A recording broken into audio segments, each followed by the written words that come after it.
Are you tired of self-doubt holding you back? Have you ever wished you could have the confidence to face your fears, go after your wildest dreams, and the tools necessary to live your best life? Hey there, amazing listeners. I'm your host and author of How to Grasp Confidence and Own Your Power. And I've made it my mission to help you break free from self-doubt and embrace confidence. Subscribe now and join us as we unlock the secrets to unshakable self-assurance. Let's dive in.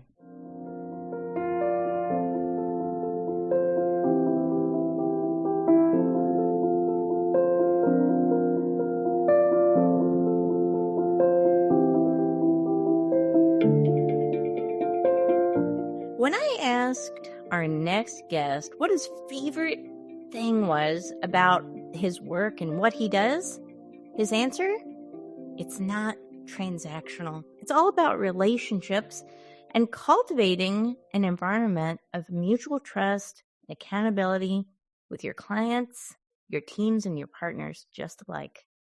My next guest's name is Mike Pallin, and Mike is special. He is the president and master trainer and coach of the Floyd Wickman Team, and he's also the author of Rethink Everything You Know About Selling Real Estate. Mike, welcome to the show.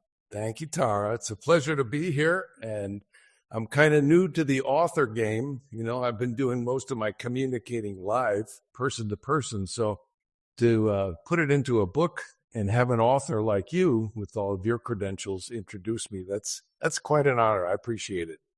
Oh, definitely. And it's fun how we met. I reached out to someone on your team and she said, you know what? You need to talk to Mike. And immediately what did I do? I reached out to you as soon as possible. You did. Yeah. And I wanted to learn more about you and your work and, you know, everything that you do at your company. I bought your book. And I love it. It's an easy read, and it's so exciting because it gives a sense of hope that you can be really successful at real estate, which is so important to have as, you know, any part of our, you know, financial portfolio, I think. So I'm really excited to talk to you today, pick your brain, talk about leadership, your passion for your work, and of course, your book. Well, thank you. It's on Amazon, by the way. Yes, absolutely. Yeah. So I would love to know, you know, right now you're the president of a very successful company. You and I have, you know, talked before the show. You've had clients that are longstanding clients, a lot of times for 10, 20 years even. Yes. And people are really having success with your training and program. So I would love to hear a little bit more about that, just in case anybody is listening right now that could benefit from exactly what you do. You know, I was talking to one of our longtime students a couple of days ago, and he was looking around his office because he's in a very big office. And he said that they've got new agents going out to training to teach them how to manage their money, and they haven't made any yet. Do they need to learn how to sell? Because that's how they're going to make some money. So the words Floyd Wickman in Floyd Wickman Team refer to the founder of our company. And Floyd was at one time the most sought after and most invited back speaker in the real estate industry. You know, he has since retired, but he built his reputation on having an empathy with people who struggle because he struggled. And he brought people around him who struggled and then succeeded. And, you know, as he describes it, I've never succeeded at anything that I didn't fail at first, which is probably why he never took up skydiving. Good one. From a poverty background in Detroit. Wow. He rose to really fortune and fame in the real estate industry as a speaker. But he never forgot that first year as a salesperson where he just struggled mightily to even put a couple deals together. And has always had empathy with those who want to do better in this business because it's a great opportunity, but the 80-20 rule has literally always applied in real estate. 80% of the agents do 20% of the business and vice versa. 20% of the agents do 80%. And it's hard to make a living when you're fighting over scraps. So what he put together is a blueprint for how to take whatever basic skills and abilities and personality and willingness to work that you have and use a system to help you succeed, to build a business that has some value and continuity to it. And so that's what I've been doing for 20 plus years, is talking to agents who are, let's say, underrated in the bottom half of production and showing them how to build a business. And then, and here's the key point, if you will, making them do what it is they have to do. Floyd has always said the number one problem in real estate is that it's too easy to get into it.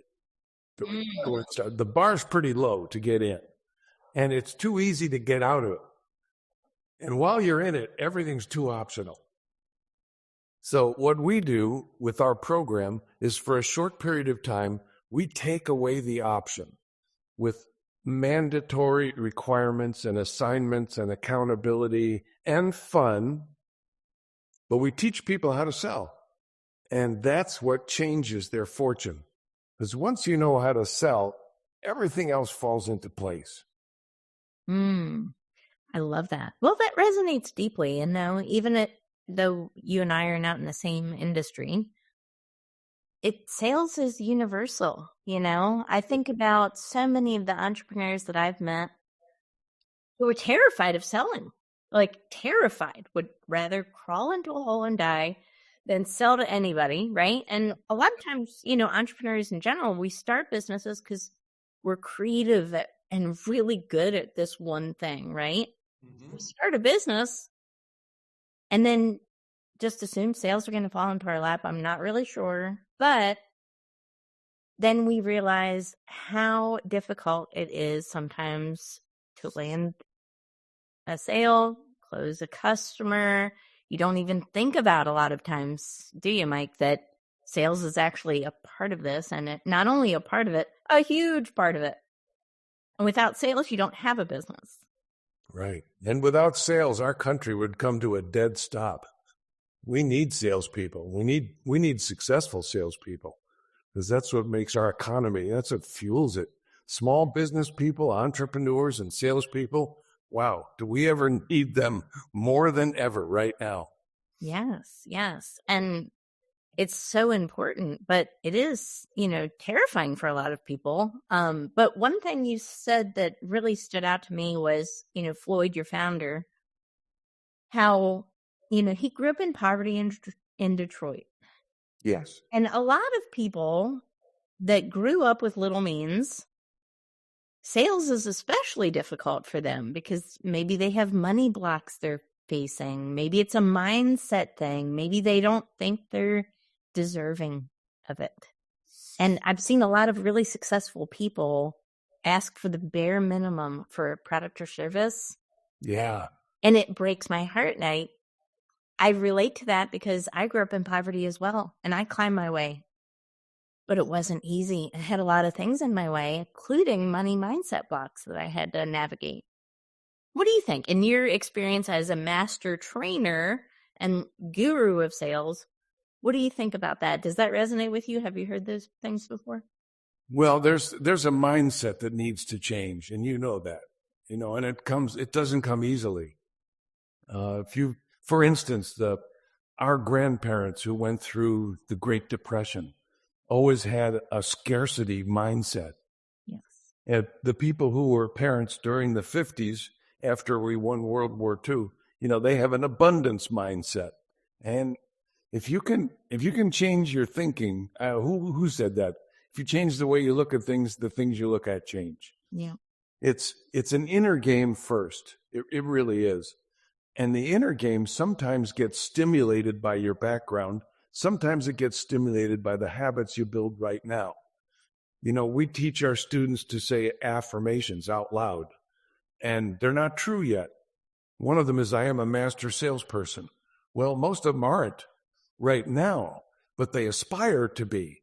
And you don't even have to believe affirmations for them to work for you.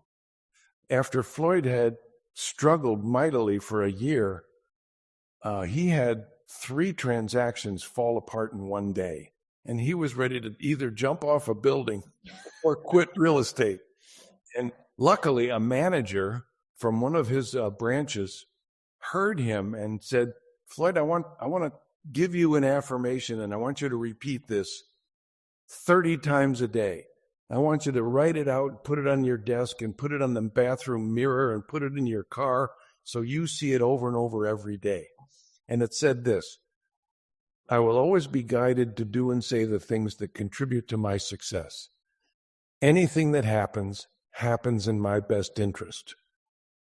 Now, when you say that to somebody who had 3 transactions, that's like groceries for a quarter for 90 days, had 3 transactions fall apart. They've got to be thinking, you're out of your mind if you think, I believe that anything that happens in my best interest. But if you say it enough times, you start to believe it. You start to live it. Or like Napoleon Hill said in Think and Grow Rich, every adversity you have, every setback, every heartache contains in it the seed of an equal benefit. And the caveat is if you will look for it. Once you find the benefit, that little ray of sunshine amid the thunderstorms, and you focus on that, that changes your mind, which changes your behavior, which changes your habits. That old saying, and it's a saying because it's true. Watch your thoughts because your thoughts become your words. Watch your words because your words become your actions. And watch your actions because your actions become your habits. And watch your habits because they become your destiny. It all begins up there. Yes. Oh my gosh. Well, I'm so glad I connected with you because I could go really deep into this subject. My favorite book of all time is The Science of Getting Rich. Oh, yes. Wallace D. Wattles, Yeah. 1912. It is my favorite book of all time. I've listened to it. So normal people, Mike, you'll appreciate this, may listen to music while they work out. Me, I'm listening to Thinking Grow Rich or The Science of Getting Rich. I love this phrase from that book. There is a thinking stuff from which all things are made, and which in its original states permeates and penetrates the inner spaces of the universe. A thought that is imaged in this substance becomes the thing that's thought about. Yeah. That's all about visualization. The world just sees a reflection of your thoughts. We create our own world, and that's the beginning of success in selling. The second half of it is learning the techniques, the dialogue and the approaches, and all the people skills that are required to be successful at selling. And that's, Tara, if I may, that's why I wrote the book, because this French philosopher, I think his name was André Gide, said, everything that needed to be said has already been said, but nobody was listening, so it needs to be said again. I love that quote. But if you've been paying attention to the Wall Street Journal or the New York Times or even the USA Today, you know that the real estate business, the whole industry is in turmoil this year. You've got CEOs and presidents resigning. You've got the whole National Association at war with the Department of Justice. It's the largest trade association in America. So we're at a time of upheaval and turmoil in the business. And whenever things are in flux like that, you take your eye off the ball. I believe what all of this has done is opened up a window of opportunity for those people who are willing to do 3 things. And the first is set a goal for themselves. And it could be an income goal. It could be a transaction goal. It could be a goal. One of the people I coach is a loan officer, and he's got a board up on his wall, the 100 families I've helped this year. Mm-hmm. That's its goal, to help 100 families. So you set yourself a goal and visualize that goal and see the progress you're making toward it every day. And then the second thing you do is you make a commitment to that goal. You go all in. Or as we like to say, if you wonder what the word commitment means, look at breakfast. Bacon and eggs. The chicken made a contribution, but the pig made the commitment. You just ought to go all in. This is what I am doing, period. And then the third thing you do is you return to the basics, because the basics in selling have never changed. As Floyd said many times, when the going gets tough, the weak get going, and the tough get back to the basics. So this book, if nothing else, thank you for flashing it, is how to get back to those basics and what they are. Because it's not a secret, but some people, they've been so distracted by what goes on outside of the business and what's going on outside of their territory, their relationships, their client base, that they get off track, and it's literally impossible to control your thinking, control your attitude, and control your activity when you're all distracted and out of sorts. Exactly. And I think about this a lot. This is really pertinent right now. Just, state of the world, right? It's a lot of division right now. And Yes. what I'm seeing is a lack of self-leadership. Because if we can get so distracted by what's going on outside of ourselves, guess what? We'll spin ourselves into an oblivion of thought, right? That's needless. And ultimately, it's not being cultivated back, right? We're giving out all of our energy to something external, but guess what? If we just realized, as you stated before, everything is working out to our greater benefit. I'm really glad. Things as not a negative thing or something problematic, but as something that could potentially is working out for our benefit. Yeah. I'm glad you used the word leadership, because I think there is right now in the real estate industry as a whole a void in leadership. For some people, for some companies, they have excellent leaders, both at the top and at the office level. For some companies, there are no offices. The real estate office brick and mortar has become virtual, or everybody's working remotely. And the individual gets less supervision and guidance and management and direction and correction and mentoring than if they had an old-fashioned, the brick and mortar office where we used to go for a meeting once a week. There's very little face-to-face personal contact. And that's a good model for people who are self-starters, who are self-leaders, as you call it. That's self-leadership, who've already built the habits, who've already got a foundation, who already have relationships and a database and a marketing plan and all the skills in place. I mean, that's great for them. But they're the way in the minority of the number of licensed agents. There's 1.5 million members of NAR, and that's not all the licensees. There's another 500,000 licensees out there.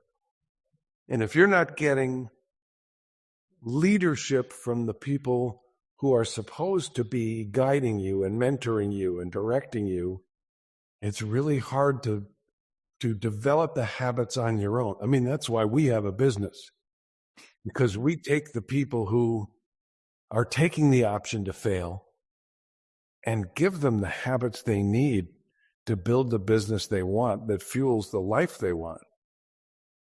Yes, I love that. That is so powerful. We can't do this on our own, right? No. Even if we have foundational levels of self-leadership, at the end of the day, we're not meant to be solo. We're meant to work as a team, as a group, because there are so many things that I lack. So the things that I lack, I hire somebody else that can complement those, the weaknesses I have. I don't expect myself to learn each and everything all the time, but I have people around me that can complement my different strengths and weaknesses, right? I think that's normal. Yeah. And we can't do this alone. We need everybody needs some type of mentorship or guidance and third party perspective on what we're doing that can help elevate us, right? The most popular sport in America right now is the National Football League. Football. Everybody's football crazy. And I think its appeal is because it's a team sport. And the teamwork plays such an important role in the winning and the losing in the NFL. If we've proved anything with our training over and over, it's that if you get a group of people working together as a team, they'll always produce more than people working just as individuals. For the very reason that you just said, we support each other. We counteract each other's weaknesses and counterbalance each other's strengths. And when you can get the team working together in a spirit of harmony for a common goal, they'll always produce more than people who are just working for themselves by themselves.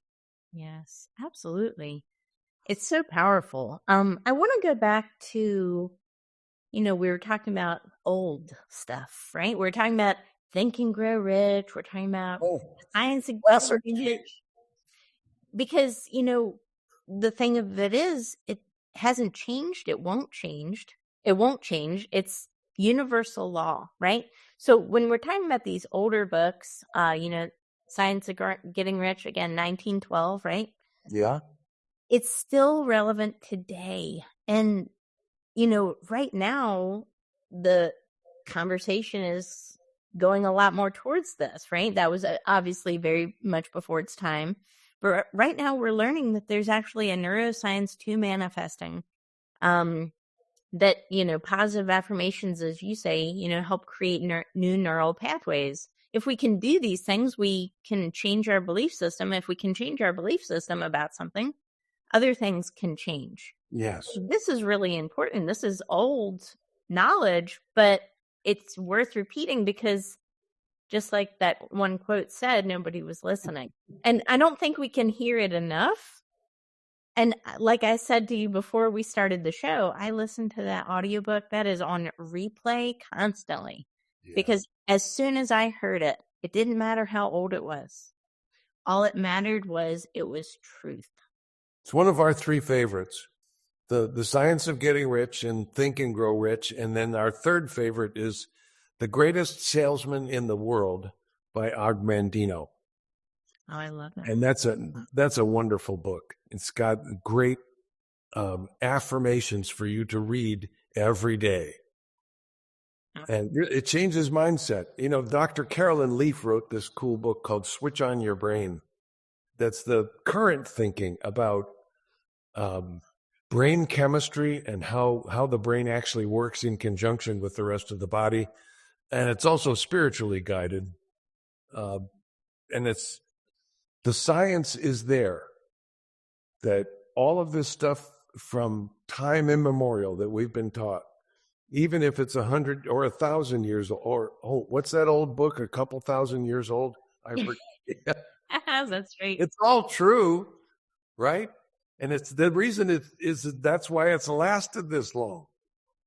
Yep. Because it resonates with people still to this day. I love that. Yeah. So I would love, a lot of people are listening and, they're probably really inspired. I don't know how you couldn't be really inspired, right? But I'm thinking of, let's say it's someone that you typically work with. Maybe it's a real estate agent or team and they've never worked with you in the past and they're struggling. And you know what? It's really hitting them, all these outside forces, right? Mm-hmm. Politics, all of these things, the housing market is hitting them and they've got internal things going on in their own personal lives. And they're feeling less confident in their abilities and they're maybe in fight or flight mode right now. I would love to hear some of your wisdom on what somebody can do to go from that fight or flight mode stage right now where they're losing business and feeling like they can't catch up to actually succeeding. What is something they could do?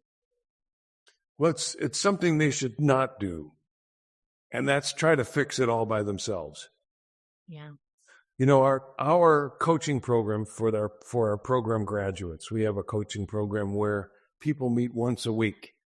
And in our training programs, we meet once a week.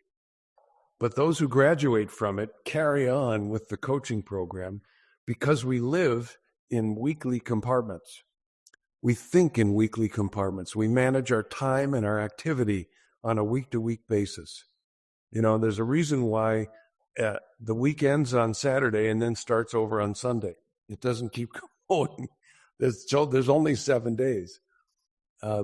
So if you're trying to do this all by yourself, the odds are really against you. So that's why we put teams of people together. And we have a team of 8, for instance, in our coaching program, and they're from 8 different areas of North America, 8 different companies, different ages, different levels of production, different levels of experience. And what they do is they come together once a week, and they first of all report the activity and the results they've tracked during the week. And that's measured toward a specific goal, like a transaction goal or production goal. Because if you're not tracking your numbers and measuring your progress toward your goal, first of all, you never know when you're off track. Or it's too late when you figure it out. But second, if you never see progress toward a goal, it's harder to stay motivated. But if you can see progress, I've only got 40% of my goal left to go. I remember I was asked to consult with a team on Halloween a few years back, October 31st. And I sat down with the team, and the first question I asked was, what was your goal on January 1st? And they said, we want to do $15 million in sales volume. That's $15 million worth of homes sold. The 4 people on the team. And then I said, well, where are you right now here on October 31st with 2 months to go? And they didn't know. Now, what's the problem with not knowing? See, if you're only that far behind, it only takes a little bit of extra effort to catch up. But if you get that far behind, that's when people give up. So it took them about a half hour to figure out where they were. And they came back and said, we're at 3.9 million right now. Now, what are the odds that if they want to do 15 for the whole year and they're at 3.9 by the end of October, what are the odds they're going to hit that? The only out is to say, well, our goal was really only 5. And then they got a shot at hitting that. So that's why it's so important to track your numbers and report them to a group, to somebody else. It could be individually to a coach or to a manager, a direct report, or it could be to a team. And I like the team concept. We always have. And that's the first thing you want to do.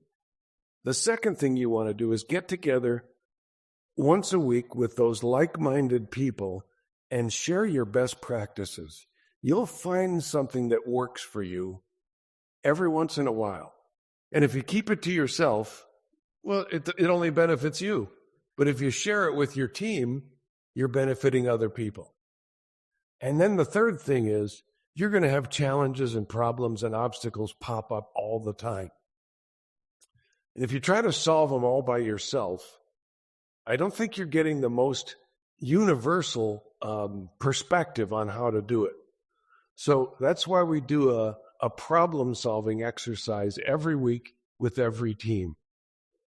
Somebody once said, if your production level is here and you want it to go to here, but your problem-solving ability is here, and you want your production here, where does your problem-solving ability have to go to? It's got to rise up to it.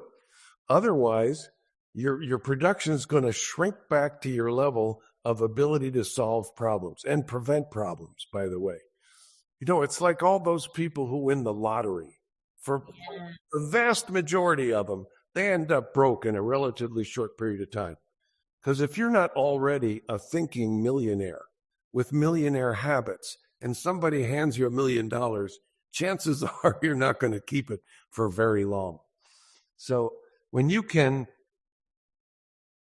track and report numbers and know ratios, like what are my strengths and weaknesses? How many of this do I have to do to get one of those? And how many of those do I have to do to get to there? When you know those ratios, it's so much easier to plan your activity for the week. You know, there's two ways to plan a weekly activity. One is guess at it. How much do I have to do to make progress toward my goal? Well, I'm just going to guess I better do this. The other is to have numbers that tell you exactly what your ratios are.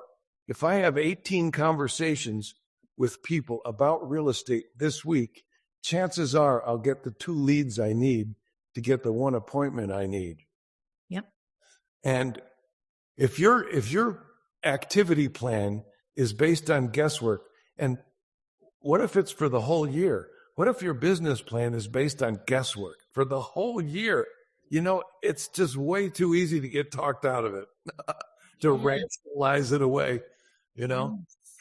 But if you know, when I do this at this level, here's the end result, almost always, it's like science, then you're going to stay on track more often. Yes. Oh my gosh, so much wisdom there, right? You can't manage what you don't measure. That's number one, right? Right. You have to measure it. You have to acknowledge something. You have to set an intention about something. And then you have Part of it all is the accountability. Yes. I have to show up every week. You mean I have to track my numbers every week? I have to report every week? I have to participate? Yes, that's what you have to do. Because the opposite is you're taking the option to fail. Yeah. Yep. I'm sorry. I'm a little passionate about this. No, I am too. I say it all of the time to the entrepreneurs I work with. You know, I had a sales trainer one time, and he asked me a very simple question, and it changed my life. Wow. He said, "When's the last time you presented your offer?" That's it. That's all he asked me. You know, the crazy part is I had to think about it. And he said, "You're thinking about it, which means you haven't presented it today, probably not yesterday, probably a week or more, which means you've lost 7 opportunities or whatever, however many days it was, at a chance to increase your life and your business. If you hesitate for any amount of time, it doesn't work. If you're not presenting your offer every single day, telling people what you do, the problem you solve, how it can help their business or their life, you actually are taking away an opportunity from someone and yourself. So it's a net negative. That's pretty shocking. It's a negative loss. And you think about that from that perspective, that actually 2 people are losing because you didn't talk about what you do. Right. That's pretty powerful. That's why I'm grateful for this opportunity.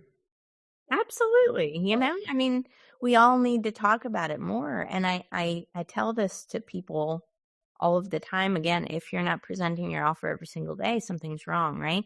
And maybe it's a lack of confidence, self-belief, clarity in your offer. Maybe it's you faced rejection. Maybe it's you just had a really big loss. Maybe you're having some things happen at home. Whatever it is, it's going to impact your business if you allow it to. And if it continues to happen, that's when people think they're failures. And it's not because they're failures.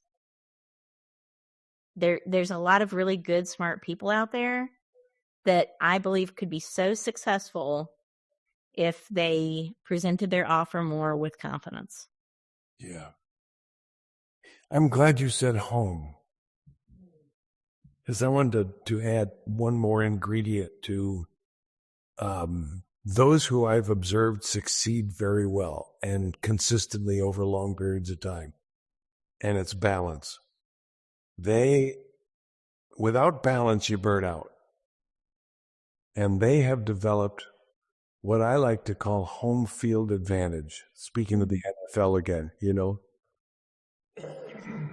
Excuse me. I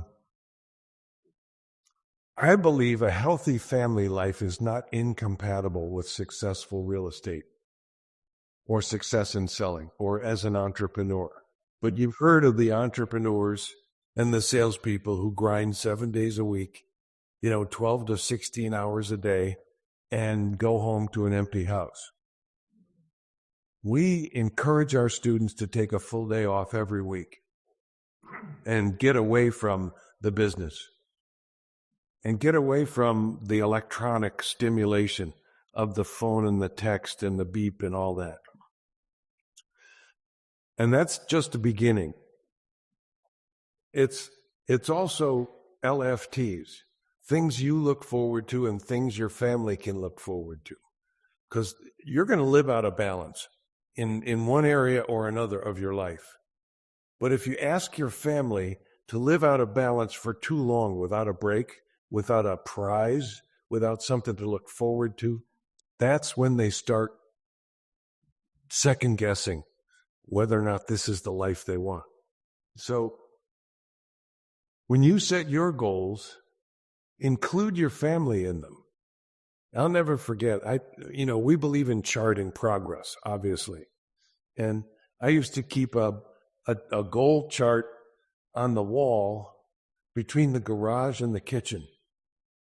And I'd track my progress toward that goal.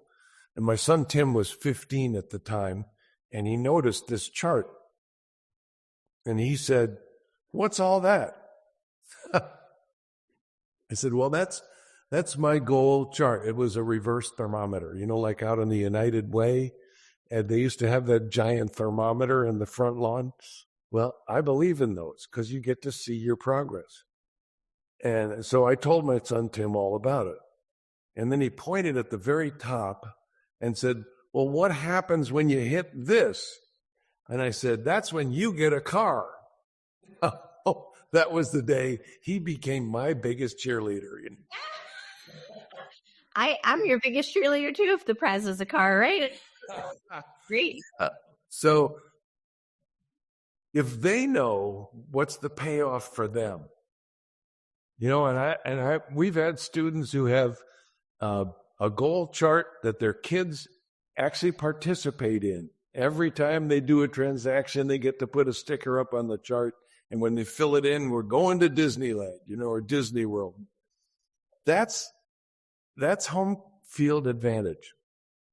We do date night once a week, and date night is you don't go out. Date night is you lock the door and turn off the phones, and it's just you and your spouse, and you fall in love all over again. We do countables, What is it you can absolutely count on me for? And when they know all those things, when the people you live with and love and depend on, when they know, here's what's in it for you, and here's what you can count on from me, that's called home field advantage. If you come home to doubting and complaints, and one of the best ways to do it is, we like to say, hang it on the hook. You put a hook in your garage. When you pull the car in at the end of the day, you take real estate off and hang it on the hook before you go in the house. And what do they want from you? Well, they want a little bit of undivided attention. And that's all. They don't need to hear all the problems and travails that you had that day. They want you to pay attention to them. And that's a few minutes. It really doesn't, it just changes everything. Yeah. Wow. That's so powerful. I think I read something recently that the greatest predictor of success, and I don't know if it's financial success or I assume it is your spouse. And, that makes sense on a really big level. If somebody that you're coming home to is supportive of your goals or not, it can really change the trajectory of your career, the amount you have in, of course, finances, but also that personal confidence as well, which is so essential for being an entrepreneur. But I just love this conversation, Mike. I think so much wisdom. My biggest takeaway from this is that, it's time to go back to the basics. In a world where we overcomplicate everything, where there's a lot of oversaturation of information, and, it's time to go back to what really, really works and is rooted in just the core fundamental principles of the universe, of everything. And it's so powerful when we shift that mindset from, just chasing these fads and trends and getting distracted by shiny objects to going back to the core. What do you think about that? I think most people are drowning in a sea of information and thirsting for direction at the same time. Yeah. So again, that's why I wrote the book, to make it a blueprint. Here's some direction. This is, if you're asking yourself, how do I know? Our program has graduated a couple 100,000 successful salespeople. And if you're even paying attention a little bit, you figure out there are some common traits that the people who pick themselves up out of non-production or low production and move themselves up into consistently good production, even some great stuff. When you see the common ingredients, you got to share the message. Yes. Because without direction, you're just drowning. Yeah. Because information's everywhere. And there's so much competition for your attention from the media, from everything around us. And we have only a limited amount of attention to pay to task, to success. And once that gets used up, I don't know, you ever had one of those days where you can't seem to focus on anything? Oh, yeah. It's usually because there's too many things left undone or unfinished or up in the air or unresolved, and your attention is just split in so many different directions. So it's being able to focus on what's priority. What are the highest priority activities I have to do? That's the biggest discipline we teach our students. Everybody's got a to-do list, and it's usually as long as your arm. There's usually hundreds of things on it you could do. But what's the most important thing to do? What are your priorities? So we have them write down just 5 things a day. Like Napoleon Hill said, think and grow rich. Think first. It's not just grow rich. You got to think and think what's important. What is a priority? And if you can write down, these are the 5 most important things I got to do today, you'll get them done if you work on them, if you focus on them. And that leaves room for literally everything else you'd want to do. But if you start with the minutiae, if you're just scattered, then you never get to the important stuff. So high priority activities. Big producers consistently work high priority activities. Yes, absolutely. I love that. Wow. I'm going to go sell more. So I appreciate all of the advice today. It gave me a good boost of confidence. But Mike, it was an absolute pleasure. Thank you so much for being on the show today, sharing your wisdom, not just about real estate, but about sales in general and mindset, and more importantly, leadership. Regardless of if we have employees or not, we need to hone in leadership skills, and especially focusing on that self-leadership, because we cannot lead a team of many until we learn self-mastery and lead a team of one. Mike, it was a pleasure for being on the show, and thank you for everyone who listened today. Don't forget to share this episode with your audience, like, subscribe, and leave a review. We will see you on the next episode. And that's a wrap for this episode of Grasp Confidence. Thank you for joining me today and investing in yourself. Remember, building confidence is an ongoing journey, and each step you take brings you closer to the empowered, fearless version of yourself that you were born to be. Don't forget to visit my website, follow me on social media, and purchase my book, which is available on Amazon. Thank you for listening. We will see you on the next episode. Stay confident.